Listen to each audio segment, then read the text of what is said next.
Libo-libong mga deboto ng Itim na Nazareno ang matyagang nakikinig ng misa dito sa Quiapo Church. Alam niyo ho, napakinggan natin yung mensahe ng pari kanina kung saan pinaalalahanan niya yung mga deboto ng Itim na Nazareno na ang mensahe ng pista ay patungkol sa pagmamahal at pag-ibig ng Diyos. Ngayon, pakinggan lang natin kung ano nga ba yung mga dahilan o pakay ng ilan sa mga kababayan natin. Bakit sila nananatiling deboto ng Nazareno?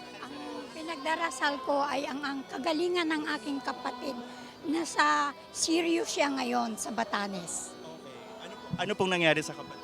Nagkaroon siya ng cancer sa pancreas. 2 beses na siya inoperahan. Kaya ako'y pagkaloob ng Panginoon, ako'y uuwi sa aming probinsya sa next week para dalawin siya. At hindi natin alam ang buhay ng tao. Kaya pinapanalangin ko siya, sana magkagawa ang Panginoon ng milagro na siya ay gagaling. Yun lang. At ano na lang pong pangalan niyo, ma'am? Lucia. Okay. Thank you po, Ma'am Lucia.